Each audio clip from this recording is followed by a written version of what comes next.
मज़मून physics class 10 बाब 14 सबक 16 हिस्सो ॿियो मश्क अददी सवाल एक्सरसाइज न्यूमेरिकल्स। अस्सलाम वालेकुम प्यारा ॿारो, सिंध ऑनलाइन स्कूल में भलीकार आउं आहियां सनाउल्लाह महर।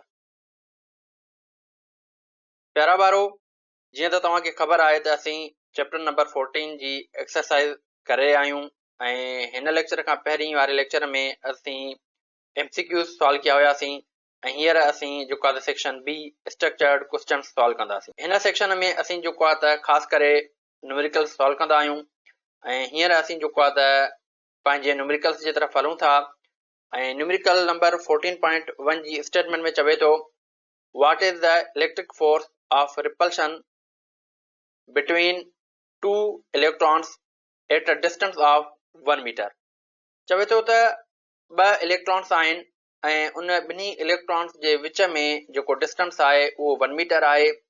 चवे थो त ॿुधायो त उहे ॿई इलेक्ट्रॉन हिक ॿिए ते जेको रिपल्शन वारो फोर्स आहे उहो केतिरो लॻाइनि था। त सभ खां पहिरीं असीं डेटा जी तरफ़ हलंदासीं त डेटा में असांखे छा छा मिलियल आहे।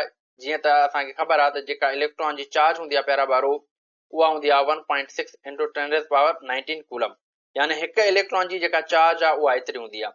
असां वटि घणा इलेक्ट्रॉन आहिनि? 2 इलेक्ट्रॉन, यानी चार्ज 1 ऐं चार्ज 2।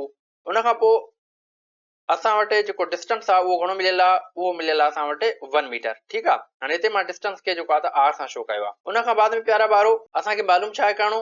मालूम करणो आहे फोर्स, यानी रिपल्शन फोर्स जेको आहे त उहो मालूम करणो आहे ॿिन्ही चार्ज जे विच में। हाणे सॉल्यूशन जे तरफ़ हलंदासीं तो अकॉर्डिंग टू कूलम्स लॉ असां वटि जेको फार्मूलो आहे उहो आहे F = K Q1 Q2 / R²। ठीकु आहे। सो प्यारा ॿारो हींअर असीं हिन फार्मूले में वैल्यू पुट कंदासीं। जीअं त असांखे Q1 ऐं Q2 जो वैल्यू मिलियल आहे ऐं उन खां बाद में R जो बि वैल्यू असांखे मिलियल आहे, इहो वैल्यू असां हिते पुट कयोसीं। उन खां पोइ जीअं त असांखे ख़बर आहे त K जो जेको वैल्यू आहे उहो कांस्टेंट आहे, उहो आहे 9 × 10⁻9। सो उन खां बाद में प्यारा ॿारो हाणे असां छा था कयूं त ॾिसो त 1.6 ऐं 1.6 खे जेकॾहिं पाण में असां मल्टीप्लाई कंदासीं त इहो असांजो थींदो 2.56 ऐं उन खां बाद में जेकॾहिं असांजो बेस साॻियो हूंदो आहे त असां छा कंदा आहियूं? पावर पाण में एड कंदा आहियूं। त हे -19 जेको आहे त इहे पाण में एड थींदा, इहे थींदा असांजा -38 ऐं 1 जो स्क्वायर हे असांजो साॻियो रहियो। उन खां पोइ ही कांस्टेंट बि असांजो जेको आहे साॻियो रहियो। उन खां बाद में हाणे जेकॾहिं असां 1 जो स्क्वायर कंदासीं साॻियो 1 ऐं जेको आहे हिन पूरे टर्म खे जेकॾहिं असां 1 सां डिवाइड कंदासीं त ही साॻियो टर्म असांजो सेम रहंदो। ठीकु आहे। त अहिड़े नमूने सां असां ही जेको टर्म आहे इहो साॻियो रखियोसीं, यानी ही 9 × 10⁻9 ऐं उन खां पोइ 2.56 × 10⁻38 असां साॻियो रखियोसीं। हाणे उन खां पोइ छा था कयूं? असां 9 खे मल्टीप्लाई कंदासीं जॾहिं 2.56 सां, त असां वटि जेको आंसर ईंदो उहो ईंदो 23.04। ठीकु आहे।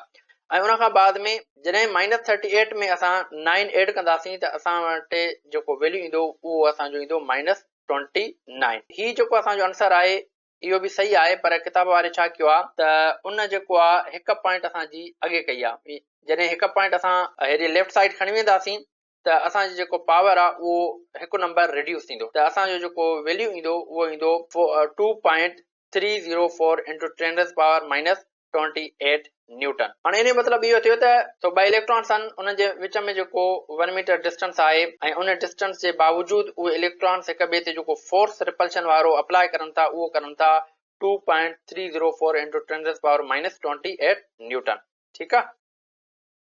उन खां बाद में हींअर असीं हलूं था न्यूमेरिकल नंबर 2 जे तरफ़ ऐं उन जी स्टेटमेंट में चवे थो 2 point charges Q1 = 4 microcoulomb and Q2 = 3 microcoulomb are placed at a distance of 5 cm.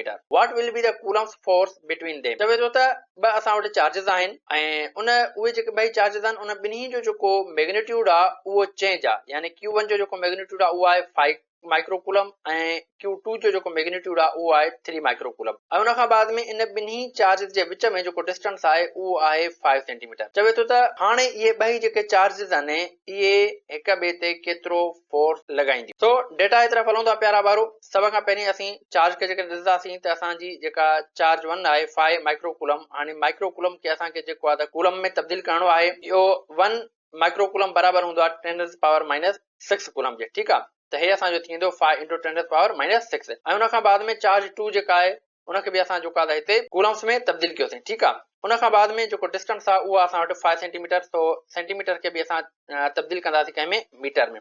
त 5 खे डिवाइड कंदासीं 100 सां, त असां वटि जेको जवाबु ईंदो उहो ईंदो 0.05 मीटर। ऐं उन खां पोइ जेको कूलम्स कांस्टेंट आहे उहो आहे 9 × 10⁻⁹। ऐं उन खां बाद में असांखे फोर्स मालूम करणो आहे। सॉल्यूशन जी तरफ़ हलूं था प्यारा ॿारो। अकॉर्डिंग टू कूलम्स लॉ, जीअं असां वटि फार्मूलो आहे F = K Q1 Q2 / R²। हिन में असां वैल्यू पुट कंदासीं। हीअ असां K जो वैल्यू पुट कयोसीं ऐं हे Q1 जो, Q2 जो ऐं उन खां बाद में R जो वैल्यू। हाणे उन खां बाद में प्यारा ॿारो छा था कयूं, जॾहिं असां 5 खे 3 सां मल्टीप्लाई कंदासीं त छा थींदो, हे थी वेंदो असांजो 15 ऐं उन खां पोइ 0.05 जो स्क्वायर कंदासीं त इहो थी वेंदो असांजो 0.025। उन खां पोइ हाणे छा था कयूं, असां 9 खे मल्टीप्लाई कंदासीं 15 सां त असां वटि जेको वैल्यू ईंदो उहो ईंदो 135।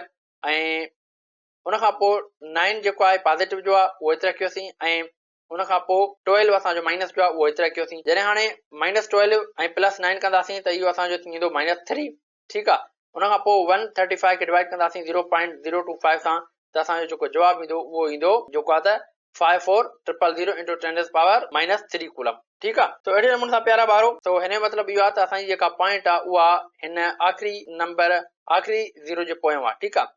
हाणे असां 3 जेको आहे डिजिट पॉइंट खे अॻे खणी ईंदासीं, तो पॉइंट खे असां 3 डिजिट अॻे खणी ईंदासीं त इहो असांजो थी वेंदो 54 न्यूटन। सो प्यारा ॿारो, इन जो मतिलबु इहो आहे त जेके ॿ चार्जिस आहिनि जंहिंजो मैग्नीट्यूड हिक जो 5 जेको आहे माइक्रो कूलम आहे ऐं हिक जो 3 माइक्रो कूलम आहे, उहे जॾहिं 5 सेंटीमीटर जे डिस्टेंस ते पयूं आहिनि त उन्हनि ॿिनि चार्जिस जे विच में जेको फोर्स लॻंदो उहो लॻंदो 54 न्यूटन।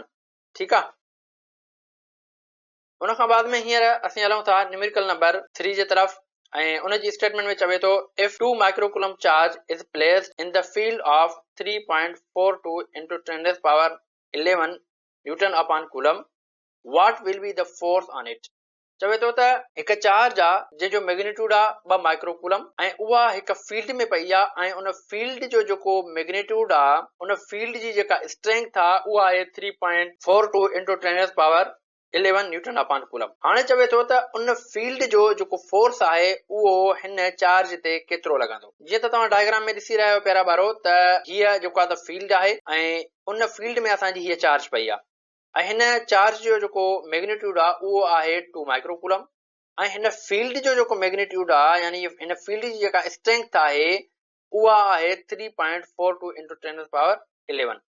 हाणे चवे थो त हिन चार्ज ते उन फील्ड जो फोर्स केतिरो लॻंदो। इन खे मालूम करण जे लाइ सभ खां पहिरीं असीं डेटा ठाहींदासीं। डेटा में असां वटि जेका चार्ज आहे उहा आहे 2 माइक्रोकूलम ऐं माइक्रोकूलम खे असां जेको आहे हिते तब्दील कयोसीं कंहिं में, कूलम में। ऐं उन खां बाद में असां वटि जेका इलेक्ट्रिक फील्ड आहे उन जो वैल्यू आहे 3.42 × 10⁻11 न्यूटन अपॉन कूलम। असांखे मालूम छा आहे करणो, फोर्स। हाणे सॉल्यूशन जी तरफ़ हलंदासीं। असां वटि जेको आहे इलेक्ट्रिक फील्ड जो जेको फार्मूला आहे प्यारा ॿारो उहो आहे फोर्स अपॉन चार्ज। असांखे मालूम छा आहे करणो, फोर्स। त हिन फार्मूले खे असां रीअरेंज कंदासीं। क्यू असांजो हेॾे वेंदो त इहो मल्टीप्लाई में थी वेंदो त असां वटि फार्मूलो ठही वेंदो F = E × Q।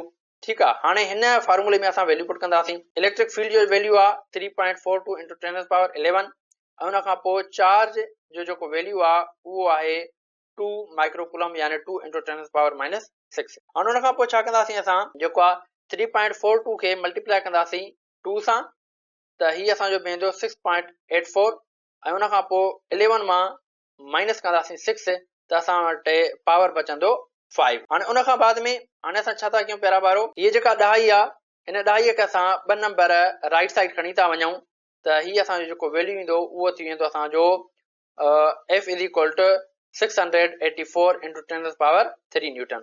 यानी जेकॾहिं असां हिन फील्ड में जंहिंजो मैग्नीट्यूड आहे 3.42 × 10⁻11 न्यूटन अपॉन कूलम ऐं उन में जेकॾहिं असां 2 माइक्रोकूलम जी चार्ज उन में प्लेस कयूं था त इन फील्ड जो जेको फोर्स आहे उहो जेको आहे त केतिरो लॻंदो, उहो लॻंदो असांजो 684 × 10⁻³ न्यूटन।